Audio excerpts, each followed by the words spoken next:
thank you for your time and nice to meet you. Nice to meet you. Love it. Thank you for having me on. So could you firstly start by explaining to the audience who you are, your background, and how you came to be involved with WAViMED? So Paul Sorbo, background, pretty simple. I was your full, I don't fit the mold kid. Went to high school, primary school, graduated with a lovely 2.8 GPA, great test scores, but was never really fully engaged in school. Ended up going to college, wanted to be a doctor or a neurologist, for lack of a better term. I opened my first business while I was in college. So I opened a nutritional store. So I had my first store at the age of 19, took it over from a franchisee, turned it around. We were the number one profitable store in the US out of 330 locations. Ended up growing that to about 23 locations, and then was in charge of the growth of part of the franchise development program, helping grow to that 330 locations while I was going through my pre-med courses. But during that, really kind of got involved with preventative healthcare and realizing that people don't have to be on pharmaceuticals to be able to help live a better lifestyle. And I would have people, we worked on a customized nutritional basis with every single one of our clients that came in, and, they drop off their blood pressure medication, they drop off their cholesterol medication, they drop off, their antidepressants, anti-anxieties. They'd go into their doctor and the doctor would say, "Oh, that medication's amazing." They're like, "Doc, I haven't been taking it for 6 months. I've just been working out, sleeping, eating correctly." And so that really got me involved in preventative healthcare. So my great uncle is a really, really phenomenal gastroenterologist up in Minnesota here in the States. And, we had a really honest conversation between both of us. And he goes, "You're going to hate healthcare. It's going to put boxes around you. Boxes are what you fought your entire life." And so I went and started my other company with my business partner while I was doing consulting in the nutritional industry. We still own that today. We do distribution through China, South Africa, here in the United States, through every large retailer that you can think of, and then introduced to WAVi. And I actually, unfortunately, lost my grandfather to type 1 frontal dementia / Alzheimer's / we really only found out a little bit after we autopsied. But personally, actually had a couple of brain injuries, a number of concussions as I was growing up with snowboarding, mountain biking, football, lacrosse. And, when I got exposed to WAVi and the fact that you can image the brain in 4 minutes as a full clinical assessment, both on the performance side of things and the medical evaluation side of things, it was something that I was extremely passionate in. I got the opportunity to help grow and expand the company. And now we're here 2 years later. The audience may have limited experience of what EEG headsets actually are. Can you describe to people in layman's terms what they do, how they work? Yeah, absolutely. So EEG, for lack of a better term, looks at the micro frequency that's coming off of your scalp. Everyone's brain produces electronic frequency in what we call as microvolts. So most people are familiar with brain states of alpha, beta, theta, delta, gamma.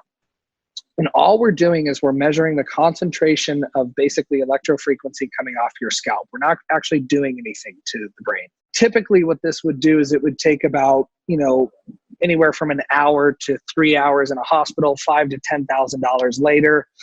It's not really actionable data. You'd have to send it to a neurologist, get it interpreted. What WAVi's really done is we've taken that data and that technology that's been around since 1970, and we've made it accessible in 4 minutes for, less than $100 most times with most practitioners.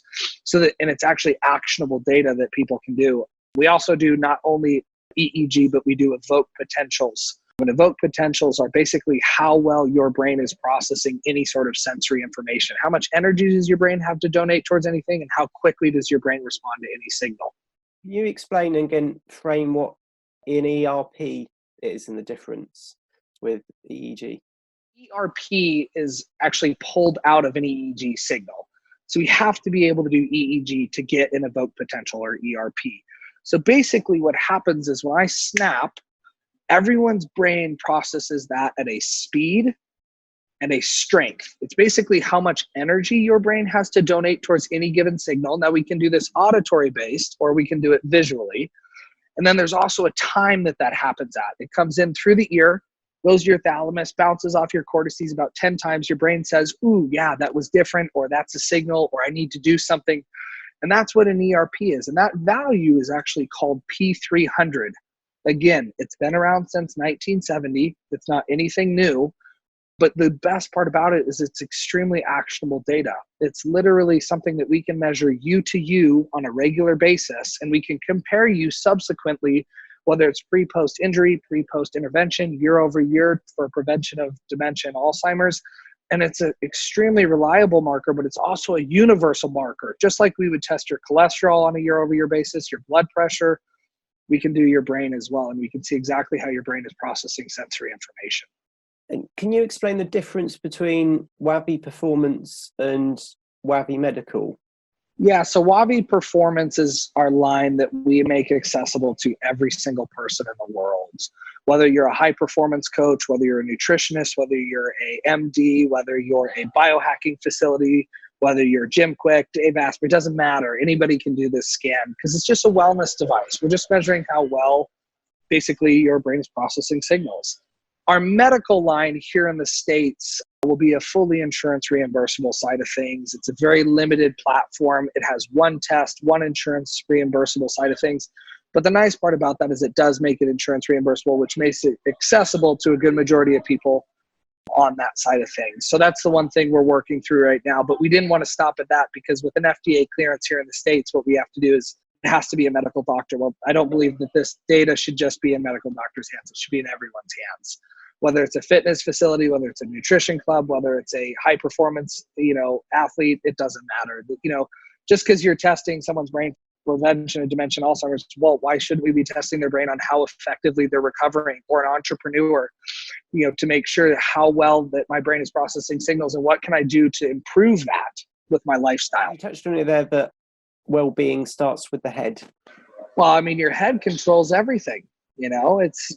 You can live without some organs. If your heart shuts down, we can restart it. We pull your brain out. There isn't a whole bunch working anymore. So I think it's so important because we haven't been able to tangibly really touch the wellness of our brain ever. And now with something as accessible as WAVi, what we're able to do is we're able to measure that, how your brain is performing at any given time. And we can really look for the efficacy of it and see what lifestyle interventions are making a direct impact, whether it's good or bad, in every area of life. Can we do a deep dive actually in terms of the benefits? Again, I know you've touched on them in answers to those questions, but if, again, somebody doesn't know anything about this, what would you say the whole raft, and I know there's lots of them, benefits are with using one of these devices? Yeah, so I'm going to start with a couple of really bold statements. I believe that 90% of dementia and Alzheimer's is fully preventable. The problem is that we don't image the brain until things are already too late. Whether there's an injury, whether there's self-diagnosed cognitive decline, whether there's, emotional issues, we're not imaging any of it on a preventative basis. And that's for a couple of reasons. A, it's never been accessible. B, it's never been affordable. That's where WAVi really bridges that gap. Instead of waiting 20, 30 years to measure cognitive decline, we can measure it hopefully at the beginning. So if I start measuring you at 20 years old and I have a year-over-year brain scan on how your brain is performing, if I start to see an issue, whether it's just a lack of voltage or a drop in speed, whatever that may be, what are the things that I can look at in your lifestyle? How are you sleeping? How's your cardiovascular health? What's your diet and nutrition look like? What's your stress levels look like? Or I like to call them strain levels because I don't believe in stress. But there's a whole bunch of different things that we can look at. And if I can start to optimize any one of those, or our practitioners or our people or our collaborators that we work with can collaborate to optimize any one of those things and return that voltage or that speed back to normal, how much are we preventing? Versus if that continues to go 15, 20, 25 years later, well, at that point, we're already too late. There's been damage that's been done for 25 years, right? So if I cut off blood flow to your arm for 25 years of your life, what's going to happen to your hand? Not going to be very effective. What people don't realize is that's what's happening to their brain every single day by simple lifestyle choices that they're making, whether it's nutrition, sleep, exercise, lack of any one of those. 67% of America, almost 70% of America is morbidly obese. Type 2 diabetes is the highest it's ever been right now. And there's a good majority of America that's walking around with, 30+% blockage in both their carotid arteries. If you're walking around with that every day, It's not your cardiovascular health, it is, but it's also what's happening up here. In terms of how it could be optimized for people, you touched on sports people or people in leadership roles. How would that work? Whether you're in a leadership role, let's call it an executive, your value is here. It's not your day-to-day operations. It's what you have to offer your company, your employees, who you are. If this starts slipping because you're not sleeping, you're not exercising, you're not doing any one of those types of things, you're becoming less valuable, not only to yourself, your family, your employees, because you're not able to be 100% of you. Well, how do we know what 100% of you is? Well, we have to have a place to start, right? You can't have a map without having a starting point. So let's get a starting point, and then let's look at lifestyle interventions, whether it's simple things like just looking at your sleep habits. Let's look at the light therapy that's happening. Let's look at your exercise habits, but then we can go even more in depth. We can look at biohacking things like infrared sauna. We can look at things that help balance brain waves. We can look at all these different interventions. And what can we do to optimize how well your brain is processing signals and extending your career, extending your brain's longevity, hopefully, is what we're trying to do. From an athletic performance side of things, my wife used to be an Olympic athlete. And, one of the things that I noticed from a nutrition background is a lot of these athletes are malnutritioned. And, what is the effect that that's not only having on their body, but their brain?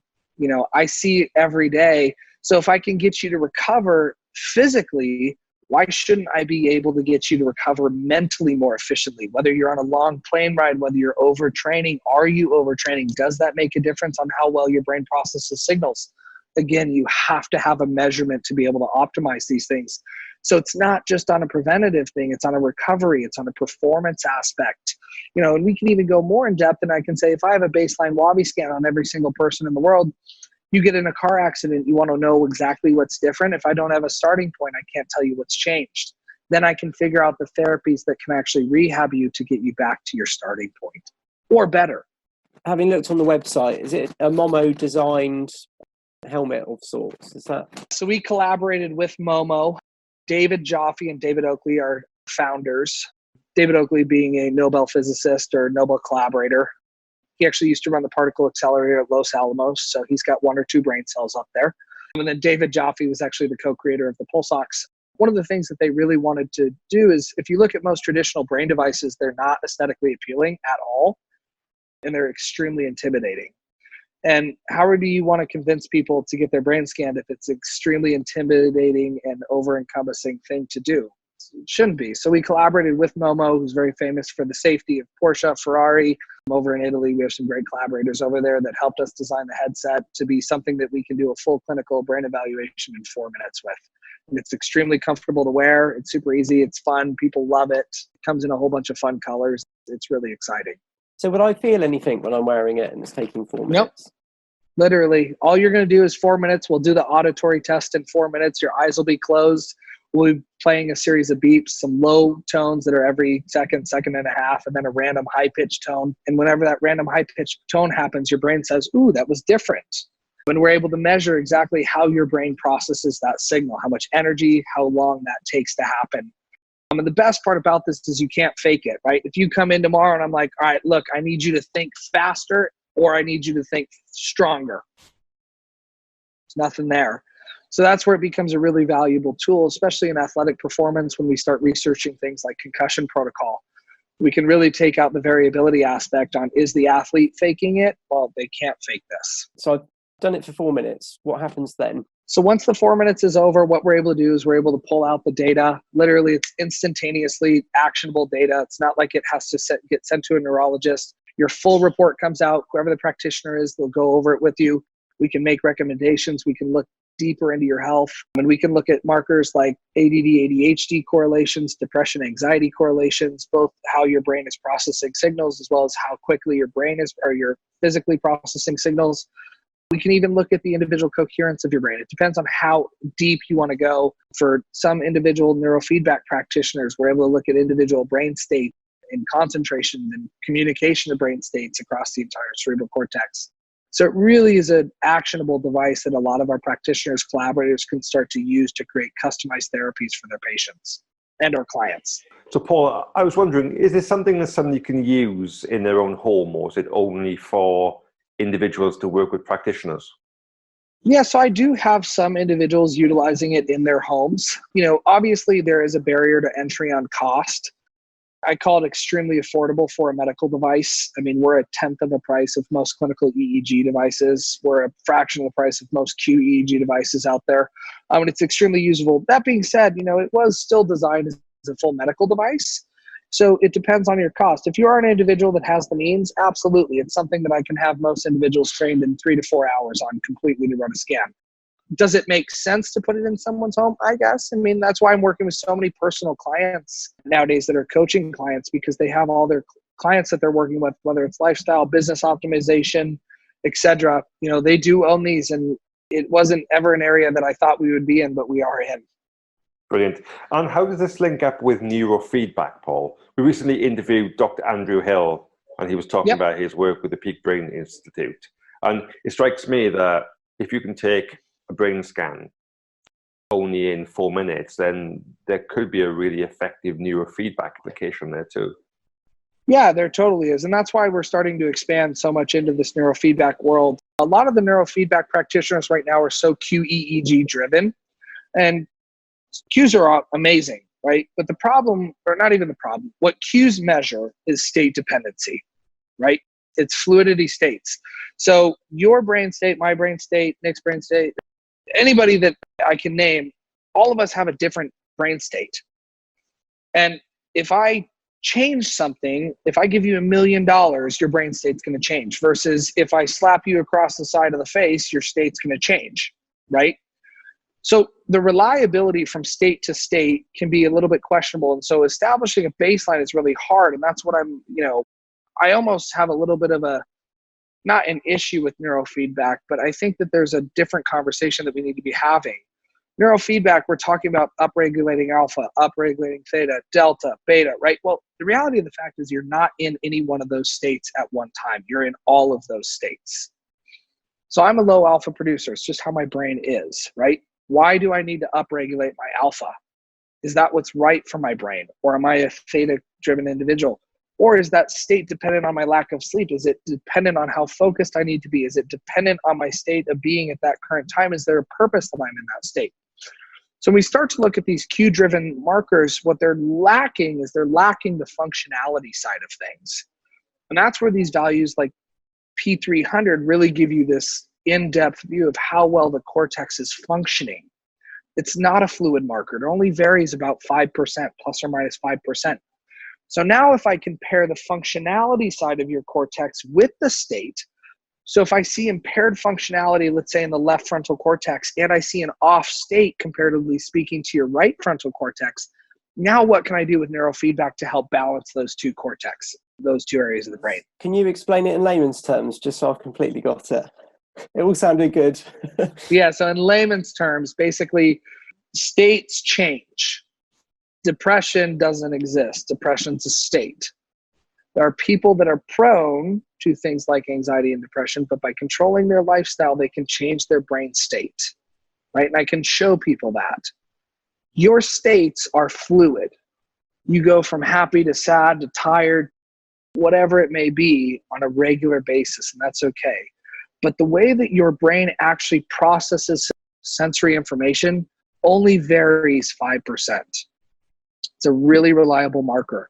Now, if I see impaired functionality somewhere in your brain because something's going on, there may be a way that that matches up with the states and the way that those states are changing in the cortex.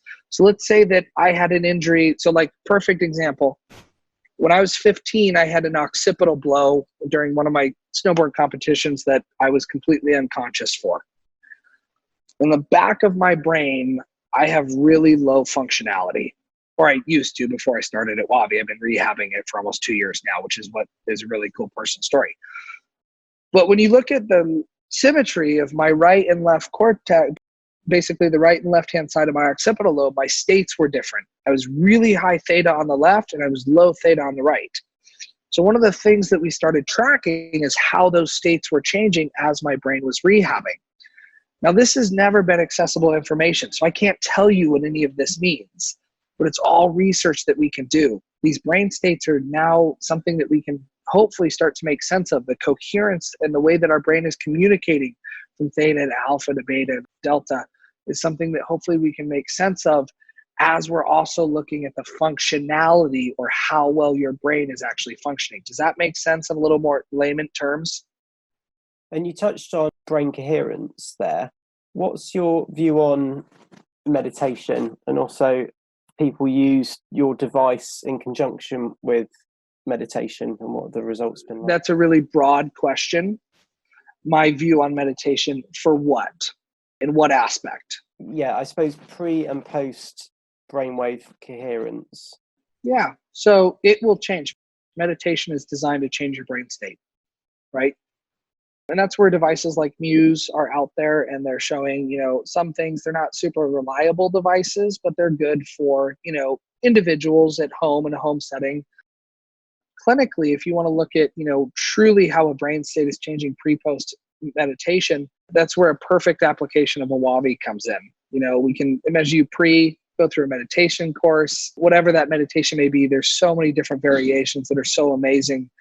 But what meditation works best for you? Can we actually look at these different states that are changing via the different types of meditation for you as an individual? The other thing that we can do is we can also look at that functionality. Is the meditation allowing you to break loops? Is it allowing you to change the functionality of your brain? I don't know. Nobody knows, because this has never been accessible information, but that's what we really want to make accessible with WAVi. What's your view on epigenetics? I'll revert back to my previous statement. 90% of dementia and Alzheimer's is fully preventable. You may have the genetic marker for dementia and Alzheimer's. Does it mean you catch dementia or Alzheimer's? No. There's a whole part of equation. Genetics just indicate the amount of protein that's being produced in your body. Protein folding is ultimately indicated and controlled by the environment at which you store your body in. High acidity, low acidity, high stress, low stress, or strain. Because epigenetically, you should be able to control your environment. How well are you eating? How well are you sleeping? What's your diet? Can we optimize your gut biome for your epigenetic profile? Epigenetics at its core is literally lifestyle driven. It's preventative healthcare, right? Just because you're prone to cancer doesn't mean that you have to develop cancer. Because you're prone to X, Y, Z doesn't mean that you have to activate those genes. That's epigenetics in a nutshell. And what excites me about devices like WAVi, and not just WAVi, but this whole healthcare movement and personalized healthcare movement, is that we can bring to light this epigenetic profile on showing that here's all the things that you can do to not only enhance your genetics, but also to help fight whatever you may have genetically pre-programmed. What does the future look like with this? So where's the technology going to be in 5 years, 10 years? So the whole back end side of WAVi is data analytics. Something that the medical field's never really caught on to is correlation-based data analytics. When you look at this data, the thing that people have never done in medicine is actually use big data to actually solve problems, right? If we want to bring a new drug to the market, it's 5 to 10 years of clinical trials. It's, billions of dollars, and it's never based on an individual's archetype or who they are. It's just, here's something for the masses. Hopefully it works, right? What happens if you can start to create individual archetypes? What if you can actually start to create image recognition of someone's brain? PTSD, let's take that for an example. It's misdiagnosed almost 70% of the time. Why? Because it's subjective. If someone comes in for evaluation on PTSD the night after their mom died, how much more prone are they to be in a low mood? How much more low mood are they after 4 nights of not sleeping? Versus if they've slept for 4 nights, they're properly nutritioned, and they just got a puppy that morning. We get back to these brain states, right? So this PTSD marker is completely subjective. We were able to prove 5 years ago that we can create a reliable marker for PTSD. Now, if I can create a reliable marker for PTSD in a brain state, what can I do to show all of the therapies that move you away from that marker? What if I can develop markers for pre-Alzheimer's, pre-dementia, 5, 10, 15 years prior to the onset of any symptoms? I've already proven that we can do it 3 years prior to the onset of any symptoms. What if we can start to change this future about, or the conversation happening about depression? What if we can teach every kid in the world that depression's a state and it's not a trait. It's something that you have control over. It's not something that has control over you. Is there a marker for pre-suicide? Is there a marker for eating disorders? Is there a marker for chronic fatigue, fibromyalgia? There's so many things that we don't understand about the brain. And now we can create individual archetypes or clusters that actually move and show people what treatments they respond to most effectively based on their archetype. You've created a whole new wave of healthcare that's completely personalized medicine. What are some of the big successes you've had with people in terms of where they were using WAVi and where they are now? Yeah, I think that's a really good thing to actually cover, because that's ultimately what's the driving factor. It's a human emotion. Human emotion is why we do anything in this world. And I think that that's the difficult thing for a lot of these companies to convey, especially in their marketing material. And I think that that's where, I hate to use the word testimonials, but it's the stories that really change people's outlook on life. It's the thing that motivates us as humans. So I'll take my partner, Rob Martin, who's our president of Wavi Performance, left a 20-year career in a really, really amazingly paying job in Edwards Life Sciences, super high stress. He had been exposed by one of our business partners, Scott Siemens, who was the original founder of Crocs, to Wavi about 4 years ago. He scanned, his brain voltage was about 23 or 21 when he scanned 4 years ago. Got a promotion at work, 2 years of just absolute crazy hell. High strain environment, not sleeping, not eating, traveling consistently, comes in, he scans his first day on the job with Wavi. His brain voltage has dropped from 21 to a 14. It's a huge drop. It's a 33% drop in the amount of energy his brain is processing sensory information with. All of a sudden, it's a wake-up call. We just scanned him 2 months ago. Brain voltage is up to a 23. How much have we prevented in his life if he would have continued down that path, right? So there's one on a regular person. Now we get into the TBI side of things. 22-year-old, it was the first time I met her. She was coming in her for her first consultation. I had the pleasure of doing a WAVi on her. She was in a 128-mile-an-hour rollover accident. Her skull had shattered the driver's skull, who unfortunately did not live. Ultimately, comes in, I scan her. Normal brain voltage for her age group is probably anywhere, I would suspect, to see 12 to 20 microvolts. That's how much energy she has. She was at 0.03 across the entire left-hand side of her brain. Hadn't walked in about 6 months by herself, hugely anxious, depressed, etc. Goes through about 6 months of treatment. I get the pleasure of going in to scan her after walking by herself for 20 minutes on a treadmill. Sit down, I scan her.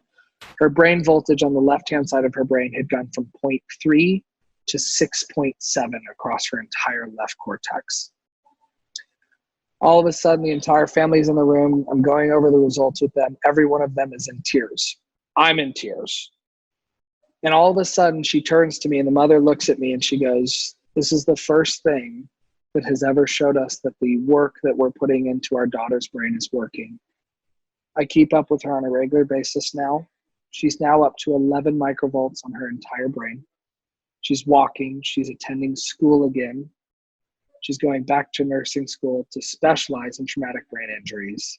And she credits the fact that she was able to see the fact that her brain was getting better to the fact that she was able to turn her life around. It made sure that the work, or it validated the work that she was putting in every single day, wasn't for nothing. Gave her hope again. Can go on for 100 stories, but every one of them is, motivation of, reversing dementia, Alzheimer's, to not keep giving up the fight. Families that literally overweight individuals are coming in, seeing their brain voltage, and they're losing 40, 50, 60, 70 pounds because they're realizing that it's the way to prevent dementia and Alzheimer's. Seeing stroke therapy patients that are, suffering from stroke issues or epilepsy issues, and going under treatment to see what's actually working versus what's not. The list goes on. And it's just been the most amazing 2 years to work with these people day in and day out. My brother suffered deeply from depression and anxiety all through high school, bullied, etc. And I just think about it as someone that, took some pretty radical steps in high school, and I don't need to go there. I think everyone can kind of figure out where I'm going with that. Is that, imagine if I could have shifted the conversation to teach him that depression was just a state. It was something he could control. And if I could show him what working out does, show him what sleeping correctly does, show him what exercise does to his brain, and show him that that state can be manipulated and that he has control over that, what's the world we can create? That's really powerful. I think also, as you were talking there, Paul, I was thinking, I coach rugby, and in rugby now, there's a big issue with concussion and TBIs, etc. I could see a really strong application for WAVi in the area of, is somebody ready to go back to play? Because it's so subjective. And in the UK, it's if you're under 19, you have to allow at least 23 days. And I think if you're an adult, it can be 14 days. But actually, we don't measure the brain. We don't know whether the individual or the brain's really ready to return to play, because I've known some quite prominent rugby players that have had one concussion, gone back to play, had another one fairly quickly, and another one. And then, some players have lost their speech for 4 or 5 days. I think there's a really strong application here for, are people really ready to return to sport? You're 100%, you hit the nail on the head.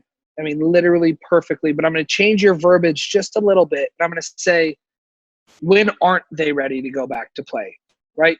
Because is it ever really safe to play rugby, football, UK football? It's never really safe, but is there a better way that we can measure to show people when their brain has still not recovered? And there is. It's a WAVi scan. The reality of the fact is every player in the world for any sort of impact sports, especially even volleyball, women's soccer has a huge high rate of concussions, headers, etc. Right? So, and this is all the concussion research, but you can't fake it, right? So we did a 6-year study with the NCAA in a Division I school here in the US with football. And what we found is in 100% of players, there's at least a 40% drop in P300 voltage. The scary part is that 45-ish% of players are going back to play before that P300 voltage had returned to baseline. The even scarier part about that is most of the time, and or a good majority of the time, that voltage didn't return through the end of the season. 2 seasons, 3 seasons, 4 seasons down the line.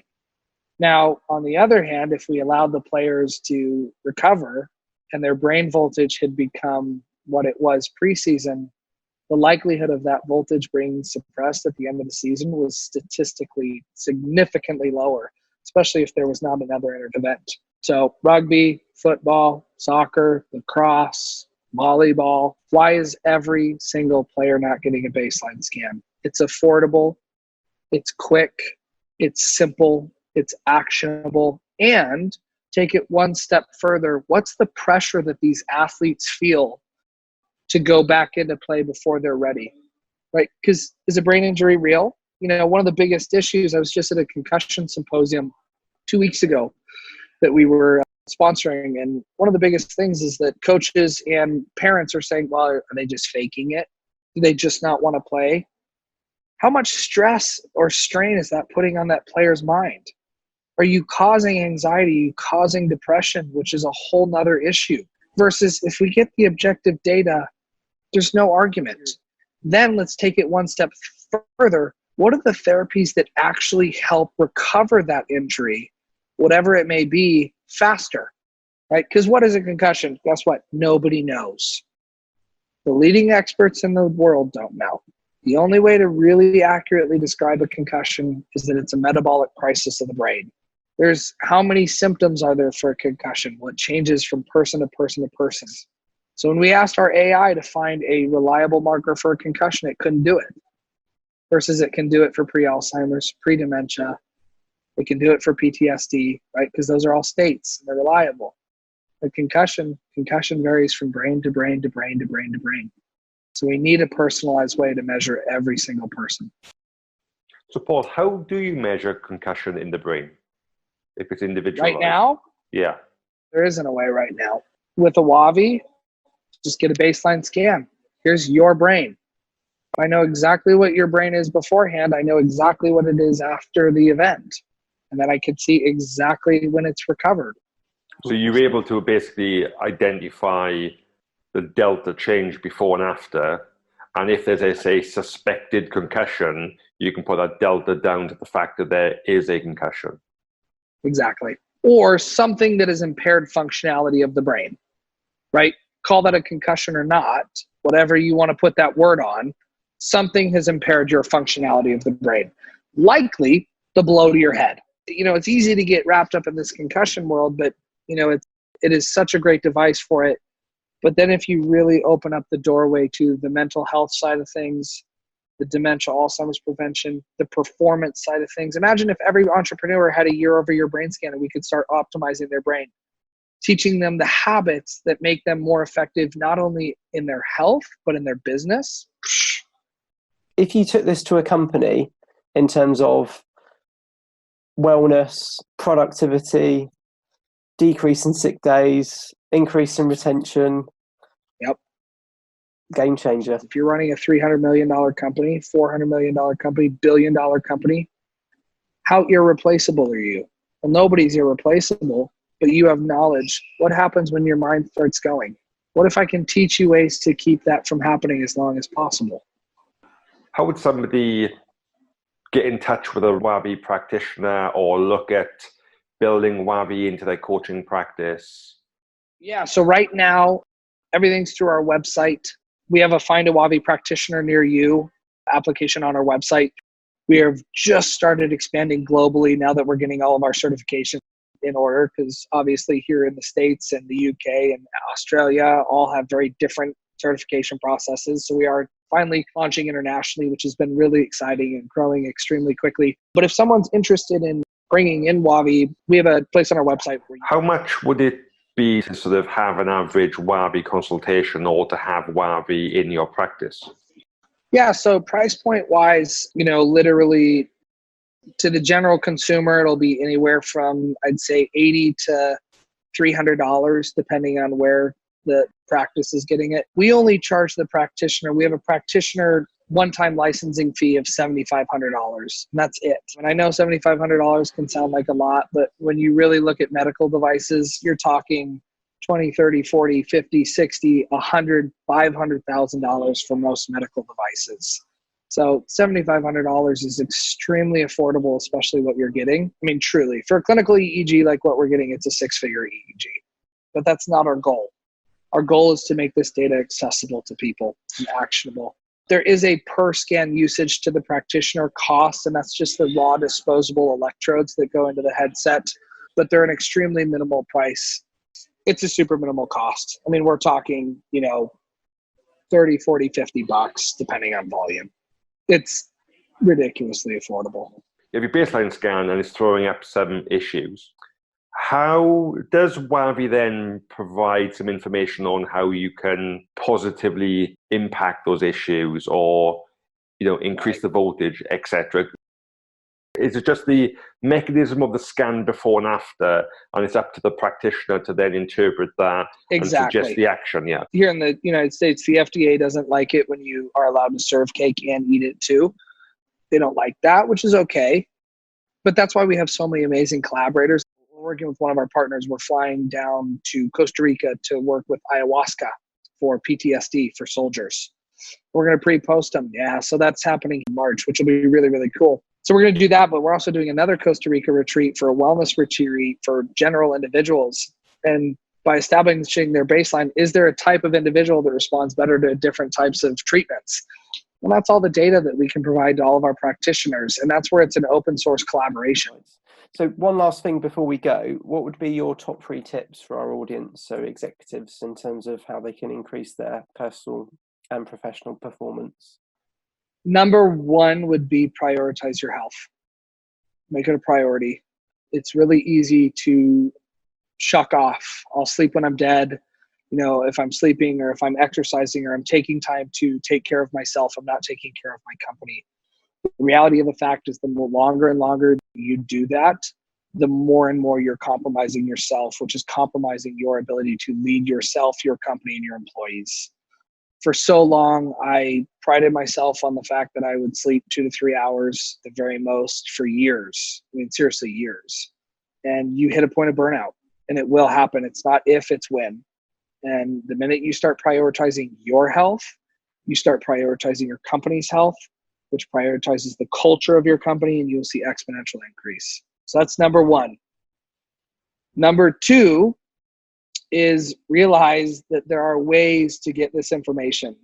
It's not your practitioner's job to look at your health, it's yours. The onus has always been on you, and you can take control of it. Just like you can take control of your company, you can take control of your employees, you can take control of the culture of your company, you can take care of your health. Goes back to number one.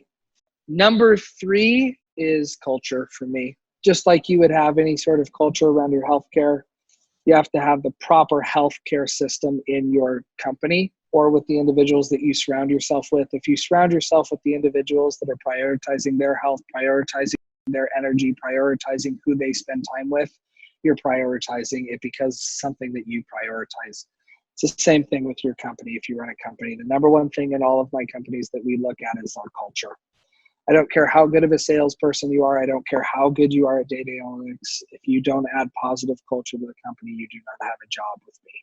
We all work together. Nobody works for anybody. It's a collaborative effort at all times. Everyone plays their portion. And I think that when people start to really realize that we get less burnout, we get happier employees, we get happier people in this world, and it's generally better for every single person. That would be my top three. Thanks, Paul. That was really great. Amazing insight. Absolutely. Thank you, guys. I appreciate it. I love what you guys are doing. I think this is a phenomenal platform. I think it'll be really cool. I'm really excited to watch it grow. I want to say a huge thank you to both of you. I really have enjoyed the conversation, so thank you for the time. Oh, thank you, Paul. I'd like to thank Paul for his time and insights. Do check out Paul on his social channels. A friendly reminder, visit www.upgradedexecutive.com/subscribe. We will send you a special link so you can access the videos 1 week before we officially release them.